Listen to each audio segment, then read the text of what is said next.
Eu quero falar com você hoje sobre uma vida equilibrada e plena. Diga comigo, vida equilibrada e plena. Deixa eu perguntar uma coisa para você.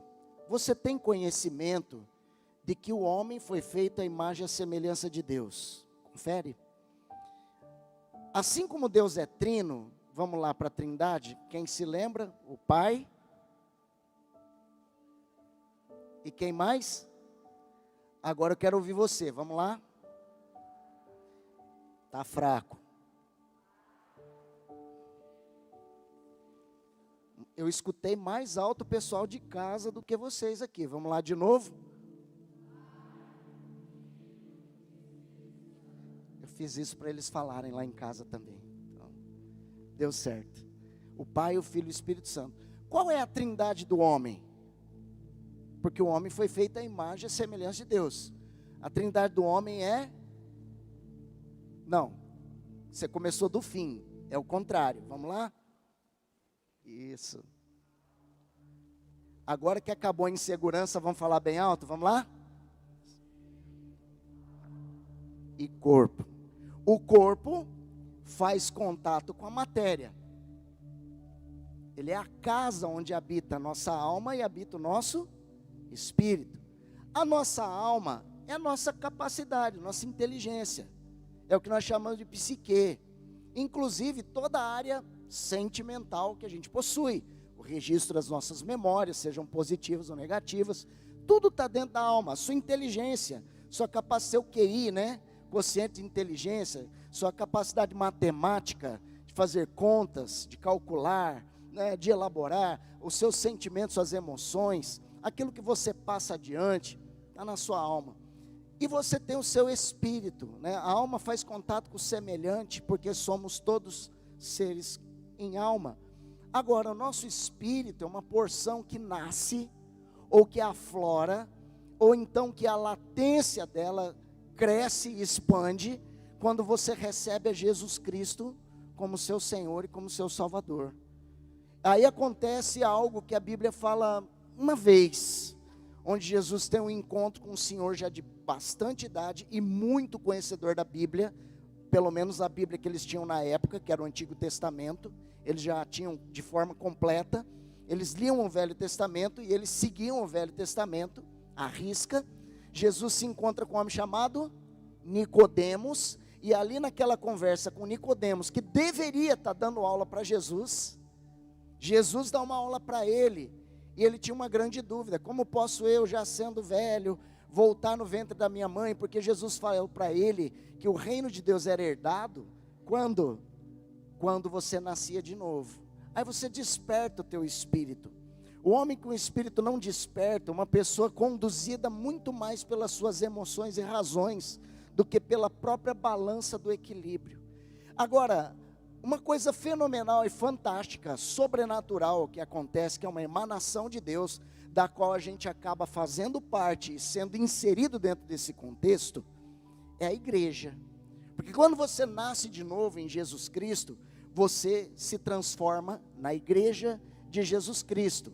A Sara Nossa Terra, eu sei que você fala, é a minha igreja, tá? Mas você faz uma referência a uma instituição jurídica e socialmente organizada, que tem uma nomenclatura, e essa nomenclatura também expressa uma visão espiritual da maneira como nós cremos, que nós podemos dar a nossa contribuição para que o reino de Deus seja estabelecido e plantado aqui nessa terra. Agora, Jesus, né, o maior legado que Jesus deixou, de tudo que ele fez e ensinou, depois da obra redentora da cruz, e da extensão da salvação para nós, o maior legado que Jesus deixou para a humanidade, para os seres humanos, é a igreja. Porque a igreja é nada mais, nada menos do que o corpo místico de Jesus, ou o corpo metafísico de Jesus. A igreja é o Jesus mais próximo das pessoas.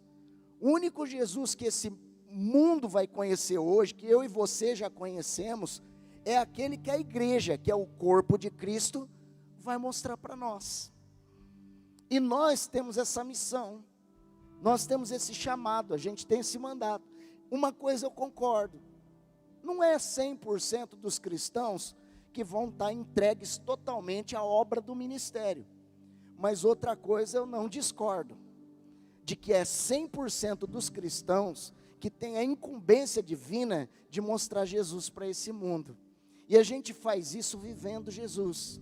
E a forma de viver Jesus é andando de acordo com os preceitos da palavra. Quando o apóstolo Paulo fala que nós somos a igreja, portanto nós temos a mente de Cristo, ele quis dizer que nós temos acesso ao pensamento de Jesus Cristo que está expresso na palavra. Outra coisa que a Bíblia diz é que Jesus é o verbo, e o verbo é a palavra em ação. O verbo, diga comigo, o verbo é a palavra de Deus em ação. Agora, como que as escrituras que estão nas páginas de um livro impresso vão poder impor uma ação no meio dessa sociedade de tal forma que a transforme pela presença de Deus? Só tem um jeito: que estas palavras estejam escritas dentro do coração, dentro da mente da gente, e que a gente, sabendo delas e cada dia conhecendo mais, vive e exerça o que essa palavra diz em cada circunstância de vida, aplique isso, e a gente demonstre isso por intermédio dos resultados que a gente chama de testemunho de vida. Por exemplo, você vem para um culto de terça, e você traz aqui uma situação de enfermidade. A gente tem um momento de altar, a gente unge os enfermos, a gente libera a palavra de acordo com a Bíblia Sagrada, pela autoridade, por imposição de mãos, e a gente determina cura sobre os corpos físicos. Em algum momento, de acordo com o propósito de Deus, e até mesmo pelo nível da liberação da fé, a pessoa recebe aquela imposição de mãos, recebe aquela unção, ela declara no seu coração: eu estou curada. E quando ela vai para o seu dia a dia, ela percebe ao longo do tempo, rápido ou a médio tempo, de que aquele sintoma não está mais com ela. Essa pessoa não vai ficar calada, ela vai começar a compartilhar e dizer o que foi que aconteceu. Da mesma forma, por exemplo, algo que eu aprendo de Deus, aprendo no culto, aprendo na célula, até mesmo um louvor, se eu prestar atenção no que o louvor está cantando, eu vou aprender coisas acerca da minha comunhão com Deus, e aquele aprendizado se converte em prática. E quando eu começo a pôr essa prática para fora, as pessoas começam a perceber que antes, o jeito que eu era, agora eu já não sou. As fraquezas que eu tinha foram superadas. As dores que eu tinha, aparentemente não me controlam mais, não me conduzem mais. E até que eu enfrente as situações mais adversas que qualquer ser humano possa imaginar, a força dessa palavra que habita em mim, que faz de mim essa igreja, que vive o verbo, e que coloca para fora aquilo que a palavra ensina, ou seja, expressa aquilo que é a mente de Cristo, automaticamente eu percebo que eu começo a ter mais força para enfrentar determinadas situações que eu achava que eu era incapaz de enfrentar. Então o Jesus mais próximo que qualquer ser humano pode ter é essa igreja que vive a palavra. Olhe para o seu vizinho e diga para ele: mas que honra essa nossa, né? Diga para ele: a igreja somos nós. Olhe para o seu irmão, olhe no olho dele e diga: você é a igreja de Jesus. Você é a igreja de Jesus. Mas qual é a igreja que o mundo precisa encontrar hoje, gente?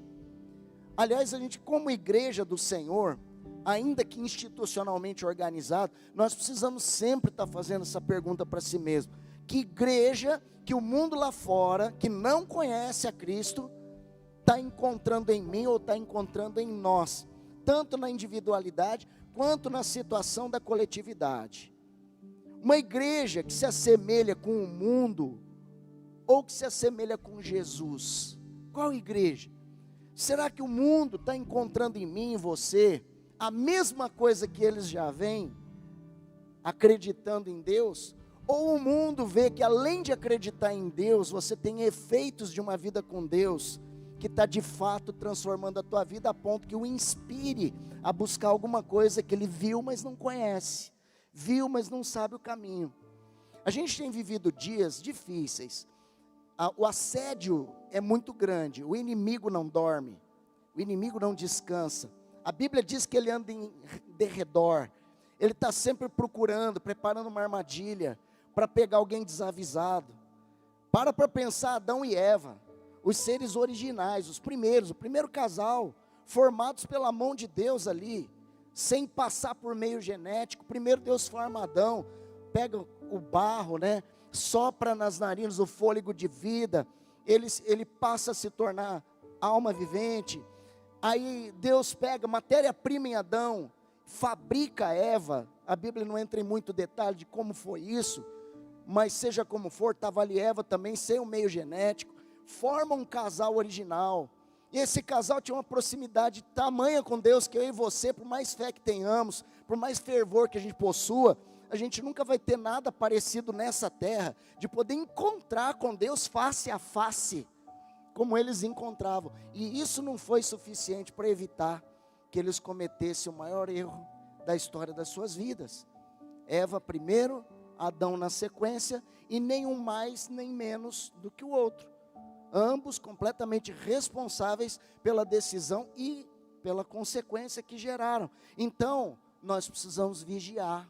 Nós precisamos vigiar e buscar mais, orar mais, congregar mais, aprofundar mais na Bíblia. A força que você está procurando e não tem, está na Bíblia. Quero ouvir um amém. Olhe para o seu vizinho e diga para ele: a força que você procura e pensa não ter, está dentro da Bíblia, está na palavra de Deus. Sabe em outro ponto que a tua força está? A tua força, vamos entender essa força como o equilíbrio, uma vida equilibrada e plena. Nada perdido, nada quebrado, nada faltando, como a shalom, a paz do Senhor. Nada, shalom em hebraico, nada perdido, nada quebrado, nada faltando. Sabia disso? A forma judaica de se saudar religiosamente, shalom Adonai, Adonai é o Senhor, né? É Deus. Shalom, a paz do Senhor. Paz não é o significado imediato da palavra shalom. Paz é consequência de uma shalom na vida da pessoa. Paz é porque nada está quebrado, nada está perdido e nada está faltando. Quando as coisas quebram na vida da gente, quando as coisas faltam, principalmente dinheiro, quando dinheiro falta, quando um ombro amigo falta, quando acolhimento falta, quando falta afeto, calor da relação, quando faltam essas coisas, reconhecimento, você se esforça, você se mata. Tá, tudo bem, você queria ajudar, mas por mais filantropo que você seja, por mais que você seja, dá um muito obrigado, né? Faz uma diferença, dá uma energia para a gente. Quando falta, nós não temos paz. Falta saúde, você tem paz? Não tem. Você está numa guerra, você está numa batalha. Quem está em guerra não está em paz. Não é problema estar em guerra, não é problema estar em batalha. O problema é você não conhecer o caminho da paz, não ter a força do equilíbrio. Olha a importância de você ser igreja e ter dentro de si os elementos que fazem de você uma igreja equilibrada, um povo pleno, uma vida plena. Isso depende muito de cada um de nós, mais do que a igreja tem a responsabilidade de realizar. Eu digo como instituição agora. Ela sim tem que se esforçar e fazer o seu melhor. Nós, os obreiros, os bispos, os pastores, os diáconos, os líderes de célula, todo mundo que é incumbido de uma missão como essa, de semear o evangelho, de compartilhar a palavra, sim, tem uma responsabilidade muito grande de facilitar aos membros do corpo de Cristo e ao acesso daqueles que não conhecem, essa vida com Deus, esses conhecimentos. Agora, quando uma pessoa não quer isso, ou quando uma pessoa não se esforça, ou não se disciplina para isso, é como alguém que quer ficar forte, mas não quer fazer exercício. É como alguém que quer ficar saudável, mas não abdica de certo tipo de alimentação. É como alguém que quer ser querido, mas não faz o mínimo esforço sequer para cumprimentar uma pessoa quando a encontra. Não tem como. É necessário que o cristão, ele tenha uma disciplina de vida de tal forma, que se tiver uma pessoa só para representar a igreja, ele vai dizer: serei eu. Serei eu. Se só tiver uma pessoa para fazer acontecer uma louvação, uma adoração a Deus, serei eu. Ele tem esse senso de compromisso, esse senso de responsabilidade. Eu pergunto, como é possível tal pessoa não ser visitada constantemente por Deus, como Deus fazia com Adão e Eva na viração do dia, mostrando a sua face? E quem conhece Deus face a face, nunca mais tem a vida igual era antes. É completamente transformado. Não quer dizer que vai ser uma pessoa pronta para qualquer coisa, mas vai ser uma pessoa que quando qualquer coisa aparecer, ela vai estar disposta a enfrentar, e Deus vai a ajudar. Pode ter certeza que essa pessoa é você. Quero ouvir um amém. Agora, enquanto a gente estiver nessa carne, logo também nesse mundo, e sujeito às nuances desse mundo, nós precisamos de um equilíbrio entre o ser igreja e viver a vida. Como eu disse, os dias hoje não são fáceis. A gente está passando por uma situação, a gente está saindo de um momento histórico da humanidade muito complicado, que esta geração não tinha vivido, apenas ouvido histórias, como foi, por exemplo, uma pandemia. Alguém apertou um botão de reset, alguns comportamentos foram alterados, alguns valores foram mexidos, e de alguma forma as pessoas passaram a se comportar, e quando eu digo as pessoas, eu preciso me incluir, e não tem como eu não te incluir também.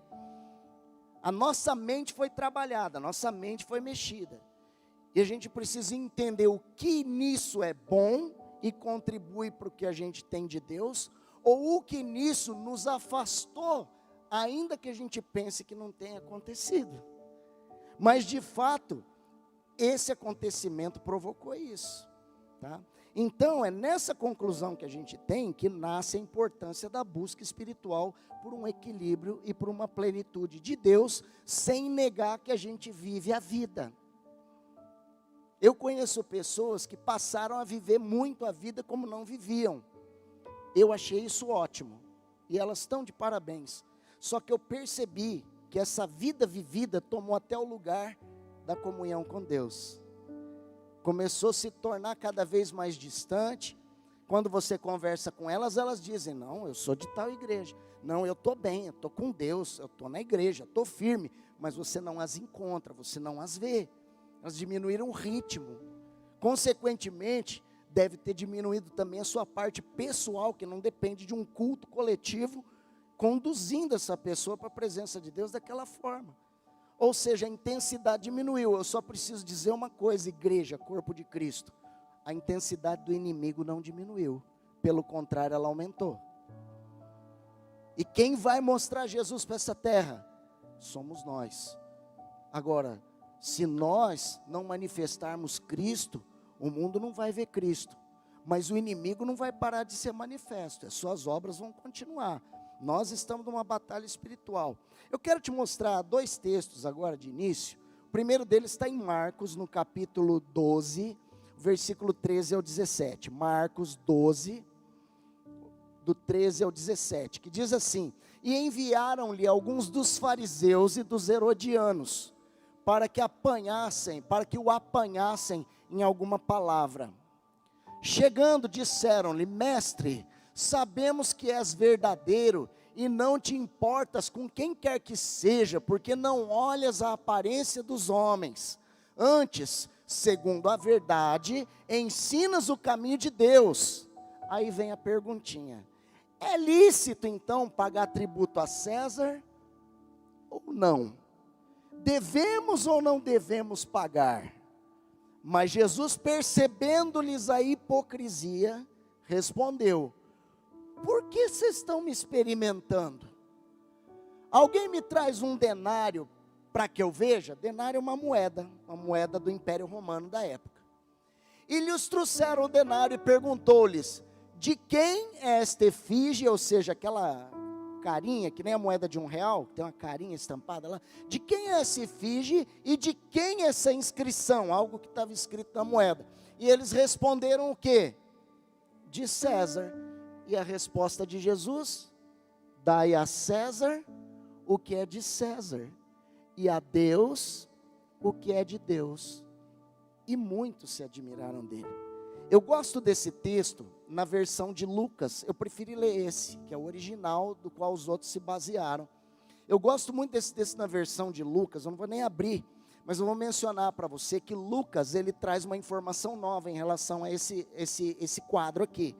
Lucas diz que estas pessoas, esses tais herodianos e os fariseus, eles foram subornados. Os fariseus eram uma ala religiosa radical dominante.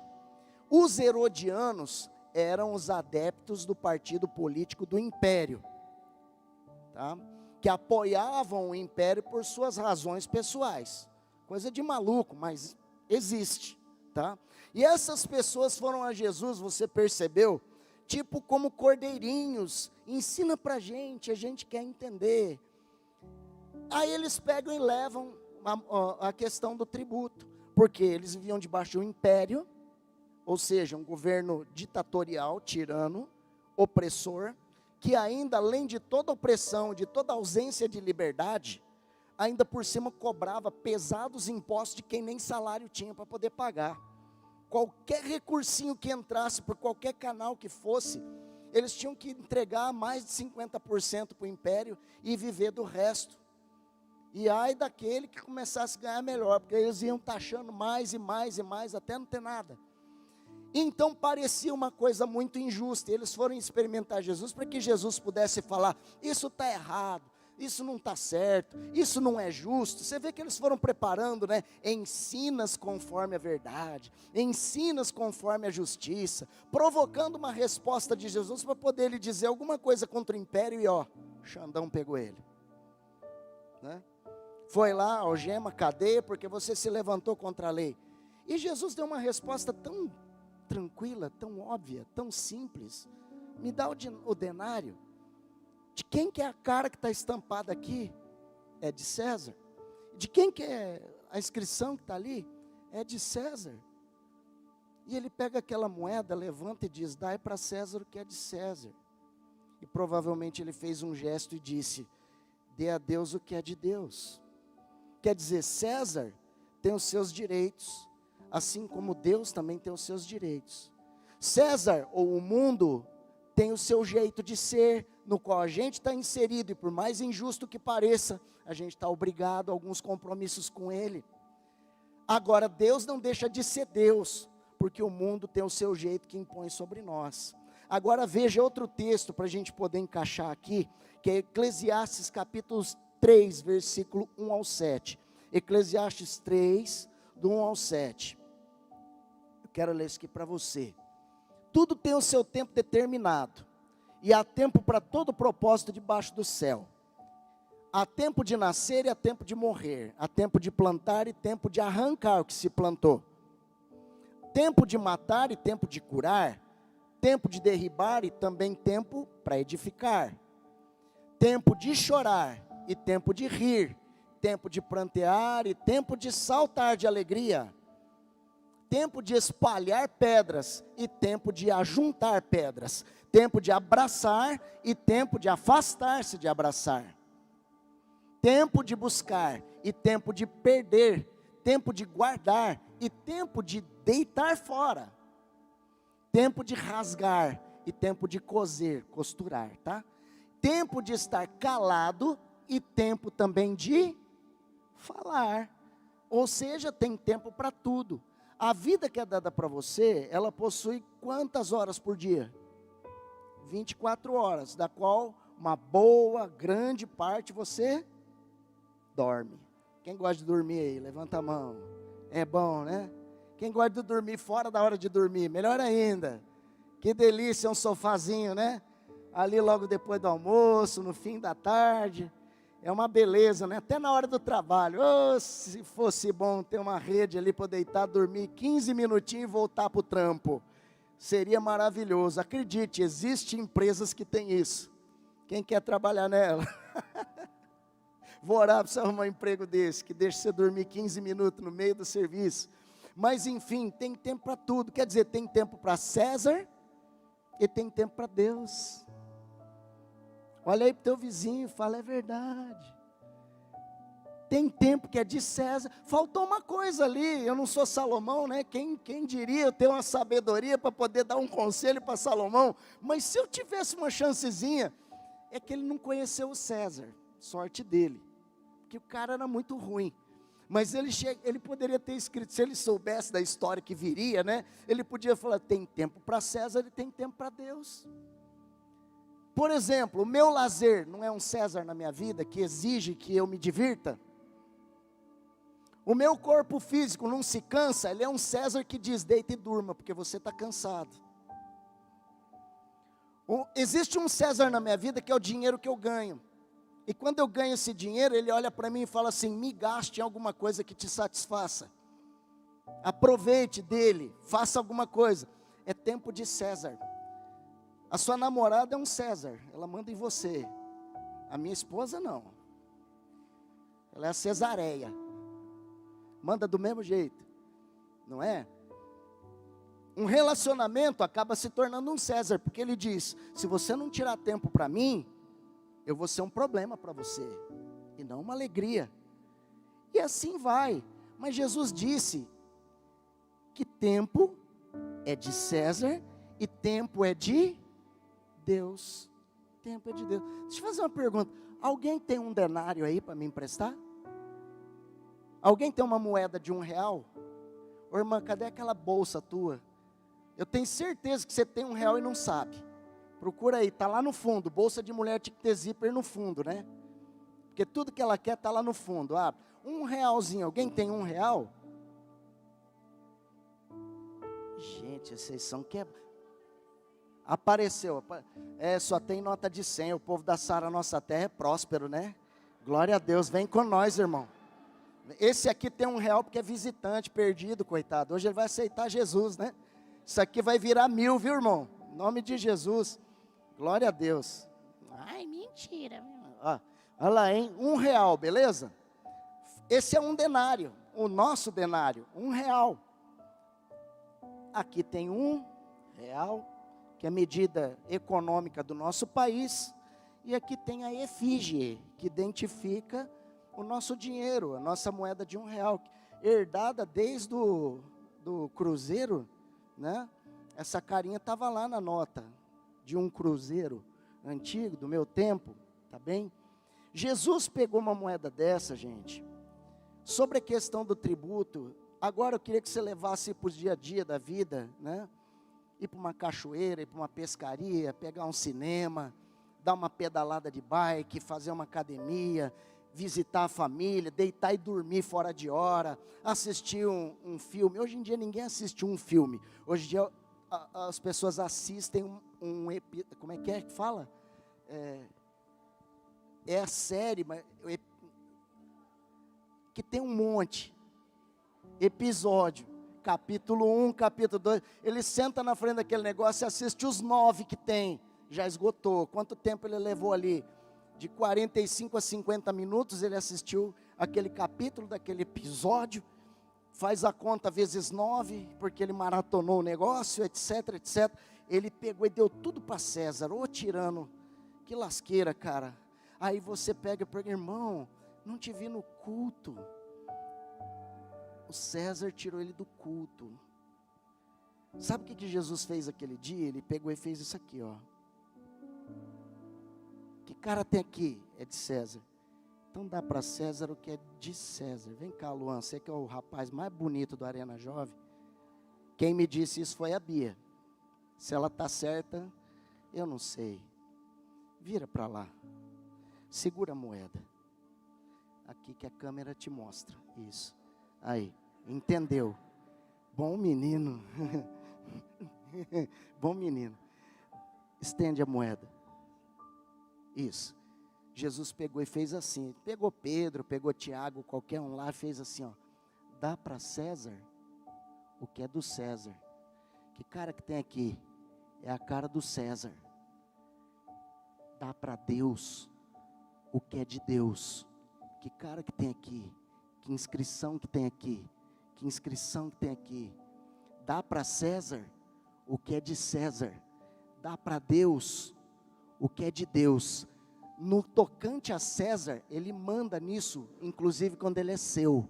No tocante a Deus, ele manda nisso, sempre, mais do que ele manda nisso. Dá para César o que é de César. Dá para Deus o que é de Deus. Presta atenção. Pode aplaudir o Senhor. Glória para Jesus, amém. Presta atenção. Olha lá, olha lá, olha lá, olha lá. Eu sei que isso aqui salva vidas. Se uma pessoa cai enferma e ela precisa fazer um tratamento e ela pode, isso salva a vida dela talvez, certo ou errado? Né? Alguns tratamentos são caríssimos, milionários, né? A pessoa que tem vai lá e salva a vida, o que não tem perde a vida porque não pôde. Ele foi lá, ele deu para César, porque ele queria que o de Deus fosse preservado. Mais importante do que isso, que às vezes até salva essa vida aqui, é essa vida sem a qual isso aqui não faz sentido e não existe. Deixa eu falar uma coisa para você, cristão. Dá para César o que é de César. Seja esse César lá fora as nossas regras, seja esse César o nosso sistema familiar, que a gente precisa respeitar e amar, certo? E seja esse César a tua vida pessoal. As coisas que você gosta, o tempo que você precisa, o lazer que você faz, né, César? Agora, nunca deixe de dar para Deus o que é de Deus. Não é porque eu dou o que é de César para Deus, que eu vou deixar de dar o que é de Deus, entregando isso para César. Jamais. Jamais. É necessário aqui isso. Só que sem isso, isso aqui não faz sentido. O mais importante aqui é a pessoa que está sentada do seu lado. O mais importante para Deus é você. Não tem nada mais importante para Deus do que você. O seu dízimo não é mais importante para Deus do que você. Sabe o que é o seu dízimo? É a parte de um César chamado instituição eclesiástica, que precisa do dízimo que Deus mandou entregar para que ela possa ter mantimento. Só e mais nada.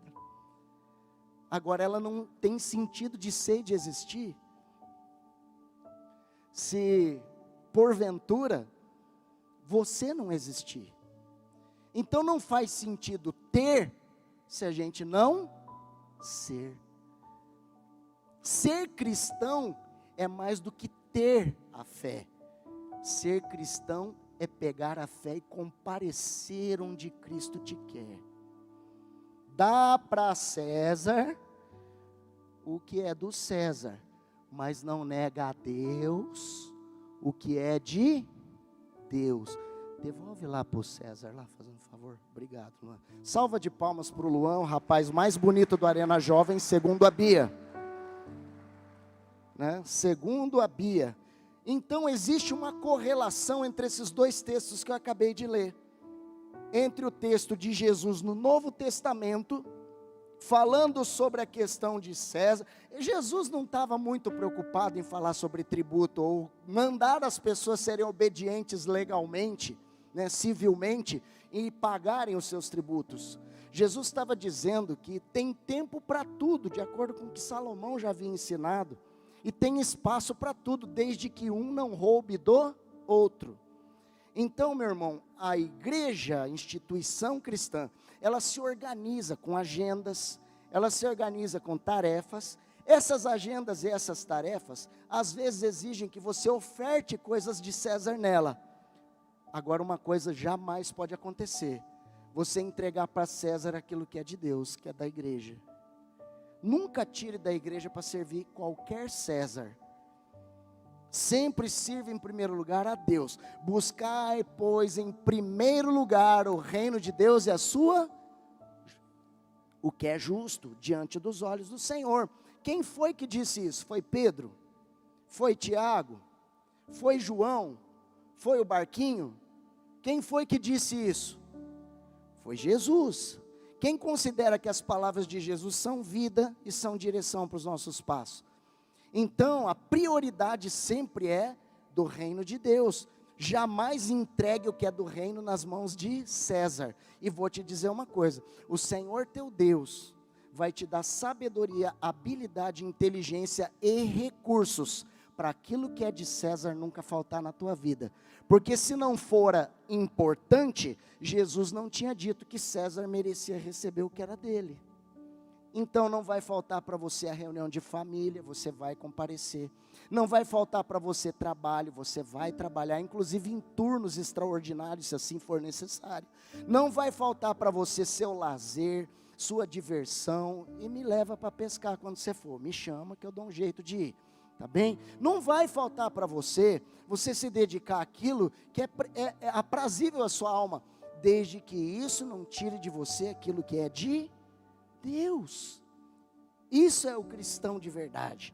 é aquele que não deixa de servir corretamente a César, seja esse César qual for, mas jamais dá para César aquilo que pertence a Deus. O que é de Deus, tem a efígie de Deus. Gênesis capítulo 2, versículo 7, vamos evoluir isso aqui, Gênesis 2, 7.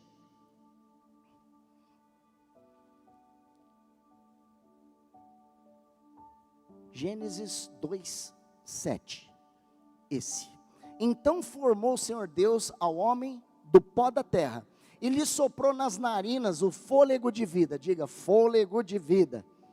Isso aqui é bem importante. E o homem passou a ser o que a partir desse fôlego de vida? Alma vivente. Existe um jogo, quem frequenta ciência e fé, existe um jogo de palavras trazido do hebraico antigo, do aramaico, do hebraico antigo, para o português, sobre o tipo de interior que cada um tem. Existem dois tipos que estão aqui sem você conseguir ver. O primeiro tipo é o chamado nefesh, e o segundo tipo, que vem da palavra fôlego de vida, é chamada neshama. Sabe aquela coisa dos animais, que eles são muito inteligentes, mas eles não têm aquela perspicácia que o ser humano tem, que o faz dominar até o que é muito mais forte do que si, ok? Quem dá inclusive a sensibilidade, né? Por exemplo, de se doer pelo próximo, estender a mão, tirar do seu para servir alguém que precisa, de guardar os seus mortos, né? De guardar a memória de pessoas, de entes queridos que partiram, de sentir a dor da saudade. Isso aí é uma coisa que os animais no máximo é no momento, depois já foi. O ser humano não, ele carrega isso. Isso faz da gente alguém diferenciado. Isso é neshama, o resto é nefesh. Só o ser humano tem neshama, o fôlego de vida de Deus, que é muito mais do que respirar e viver. A Bíblia diz que o homem passou a ser alma vivente. Quando você vê alma vivente, alma é a porção etérea da nossa existência, o que não é palpável, aquilo que é a nossa identidade, o nosso ser enquanto ser. E vivente é a porção física da nossa existência. Então, tanto uma coisa quanto outra precisam de dedicação e de atenção. Então vamos pegar o vivente, que diz respeito ao corpo, ele é o César. Vamos pegar a alma, que diz respeito ao etéreo, a essência, ele é aquilo que é de Deus. Tem que ter para um, tem que ter para outro, sim. Então, tudo tem seu tempo determinado. Logo, dai a César o que é de César e dai a Deus o que é de Deus. Romanos capítulo 13, versículo 7, vamos para lá? Romanos 13, 7, estou encerrando.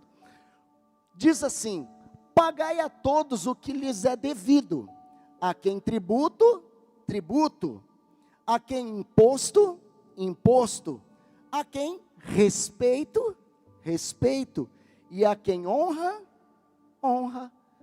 Essa parte da honra aí, meu irmão, não pode faltar para Deus, concorda comigo?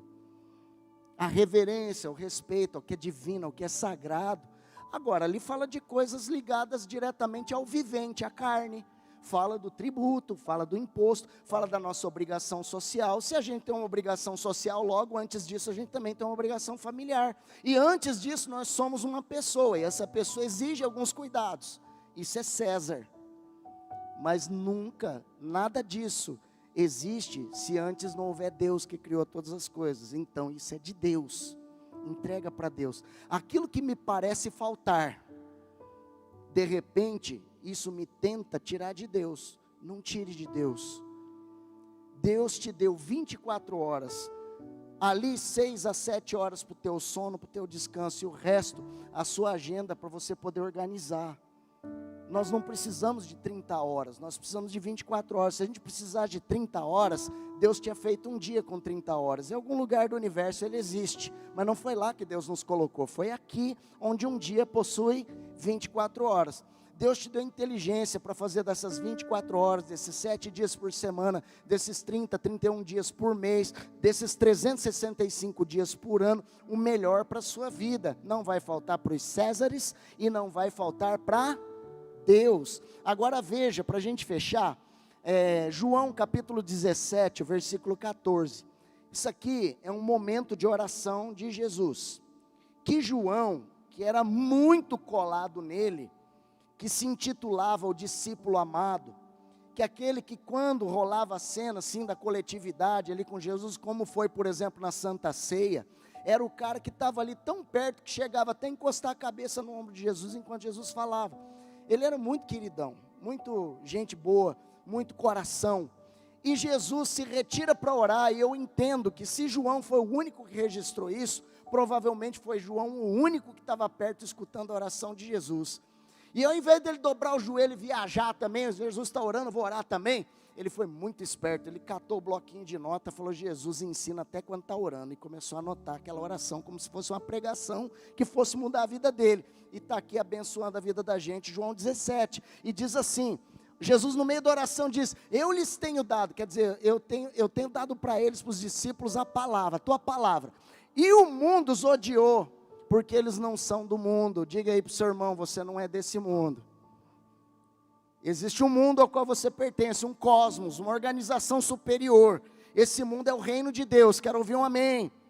Olha lá, como também eu, Jesus, não sou desse mundo. Segue. Não peço que os tires do mundo, e sim que os guardes do quê?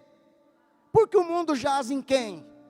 No maligno. Então o mal está por aí toda hora, em derredor, buscando quem possa devorar. Mas Jesus orou por você. Quem fica feliz quando uma liderança espiritual faz uma oração caprichada para a sua vida? Quem fica feliz? Quem se sente acolhido, se sente guardado? Imagina você descobrir agora que Jesus Cristo fez uma oração por você, pedindo que Deus te livre de todo mal. Segue para frente. Eles não são do mundo, como eu também não sou. Jesus insiste, bate nisso. Eles não são do mundo. Segue. Santifica-os na verdade. A tua palavra é... separa-os. Santificar significa tornar separado, exclusivo, diferenciado. Como que a gente consegue ser diferente de tudo que está comum por aí? Não é ser melhor, é ser diferente, é estar guardado, protegido. É em quê? É na palavra. Entende isso? Fica claro isso? Palavra é Bíblia, gente. Conhecimento bíblico, aprofundamento bíblico. Não brinque com isso, é a parte mais importante da sua fé. É o quanto você tem da palavra. E posteriormente a isso, é o quanto você tem de comunhão com o corpo de Cristo, de engajamento. Versículo 18. Assim como tu me enviaste ao mundo, eu também os enviei ao mundo. E a favor deles eu me santifico a mim mesmo, para que eles também sejam santificados na verdade. Por quê? Porque dentro desse mundo, você santificado é o mundo sendo santificado também, apresentando a Cristo. Veja só, mundo é César, e o mundo do qual nós pertencemos, mesmo estando no reino de César, é Deus, que está superior a esse mundo. Olha que interessante isso, gente. Jesus falou assim: olha, eles não são do mundo. Opa, peraí, então eu quero sair desse lugar, porque aqui é só problema. Aí ele pega e ajeita o negócio. Eu não peço que tire do mundo, mas eu peço que guarde do mal. Quer dizer, não tem como você não estar num ambiente onde César reina. Você está nesse ambiente, mas você não pertence a esse ambiente. Você não está sujeito de forma superior a esse ambiente. Você vai até o limite desse ambiente. Mas existe algo muito maior que diz respeito à sua vida, que é o fato de você ser cidadão do reino dos céus. Cidadão do reino de Deus. Representante legítimo no reino de Deus. Sabe como é que você pertence a um país morando em outro país sem deixar de ser o seu país? Embaixada. É por isso que a Bíblia diz que nós somos embaixadores com Cristo. Numa embaixada, por exemplo, você vai em Brasília, quando você pega ali para determinado setor, tem o setor das embaixadas. Então você vai encontrar centenas de países ali com um terreno e uma edificação, com a bandeira daquela nação, com soldados do exército, com a farda daquela nação, ali naquele lugar, e do portão ali, para dentro, o que manda é a lei deles lá de fora, mas estão dentro do nosso território. Nem o nosso exército, nem a nossa polícia, nem a nossa justiça tem autorização para fazer regras sobre os muros lá dentro. Olha que coisa maravilhosa. Aí você pega aí um país bem carente, quarto mundo, nem terceiro não é, onde impera a fome, onde impera a miséria. Mas lá tem uma embaixada, por exemplo, do Brasil, que não é o melhor do mundo, mas também não está tão ruim assim, e tomara que fique sempre cada vez melhor, que Deus nos abençoe e nos guarde. Mas vamos pegar aí, Estados Unidos, né? Países que têm grana, né? Estados Unidos, China, alguns países europeus, o tal do G7, a gente está até dentro disso. Ele está lá naquele país completamente miserável, financeiramente falando, com a população, 95% de uma população afundada na miséria extrema. Mas o que se come dentro desse território, numa embaixada, e o que se veste, o que se bebe, o que se vive, é de acordo com a estrutura daquela nação rica. A comida chega de helicóptero, desce lá dentro, e deixa para quem convive ali, aquele benefício que os que estão lá fora nem sequer sonham um dia em ver, quanto mais usufruir. E apesar do muro para fora, a miséria imperar, lá dentro a prosperidade reina.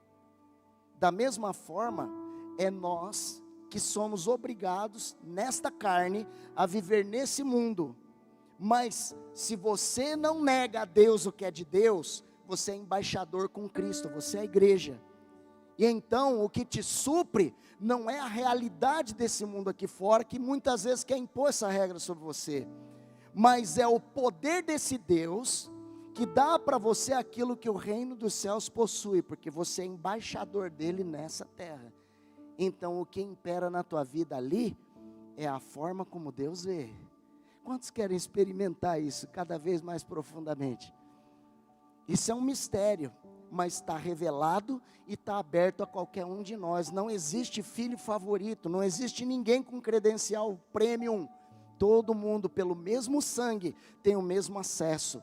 E ao mesmo tempo, ninguém vai negar César, desde que você não deixe com César aquilo que pertence a Deus.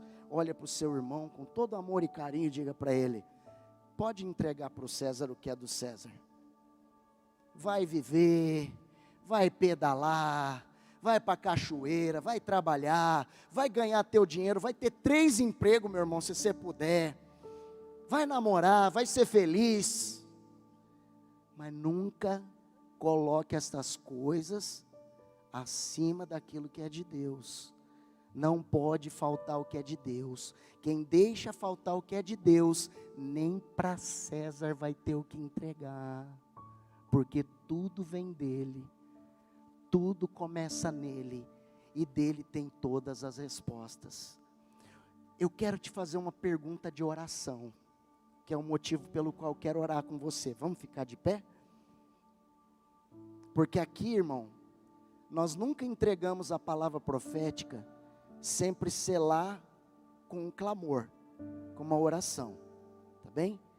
Então preste bem atenção no que eu vou te perguntar, porque eu quero orar por você em relação a isso. Recapitulando, César pode ser várias coisas na nossa vida, tá? O exemplo foi de governança, mas ele pode ser qualquer coisa na nossa vida. Vamos lá. Quem é esse César hoje para você? E o que você está devendo para ele que é dele? Mas não está conseguindo entregar, a ponto de ver que a única coisa que você pode é tirar o de Deus para tentar pagar o César. Você vai dizer assim, ó, está amarrado em nome de Jesus. Bota César aqui. Quem lembra a carinha da moeda de R$1? Quem que lembra? Você lembra a carinha da moeda de R$1? Lembra aí? Muito bem. Ô, Catarina, pega uma imagem de R$1 no Google aí para nós, joga na tela aqui. Você não vai dar oferta não, fica tranquilo, essa parte você já fez hoje. Mas você vai fazer um exercício de fé hoje. Vai lá, Júlio, dá uma mão aí. Bota uma moeda de R$1 na tela para a gente. Tem uns irmãos que chamam isso de ato profético. Eu chamo de fé mesmo. Vamos lá. Enquanto eles procuram, eu vou te fazer. Estão procurando, vamos preparar lá. Sabe o que você vai fazer? A hora que essa moedinha aparecer aqui, tá? A hora que a moedinha aparecer, aquilo ali vai ser o César, que tem a cara do César. Só que você vai fazer uma declaração para ele. Já achou aí? Você vai fazer uma declaração para ele. Você vai dizer o seguinte: ô César, o que é teu, e o que é de Deus, é de Deus. Tudo que é teu vai para a tua mão, eu nunca vou negar. Mas aquilo que é de Deus, jamais vai ser usado para pagar o que você quer. Essa é a questão. Ah, olha lá, beleza, essa aí mesmo. Estende a sua mão, estende o seu dedo assim, ó. Fala assim: ô César, o que é teu e não vai deixar de ser teu. Mas eu nunca vou te pagar com aquilo que é de Deus. Agora eu quero que você feche os seus olhos. Primeira coisa que você vai fazer com Deus é um compromisso, uma aliança. Eu não sei o que é esse de Deus que você vai pensar, se é frequentar mais a igreja, se é ler mais a Bíblia, se é fazer mais oração, se é participar de uma célula, se é abrir teu coração para aprender a liderança cristã, eu não sei. Isso é você e Deus, é muito seu com Ele. Mas você vai entregar para Deus o que é de Deus.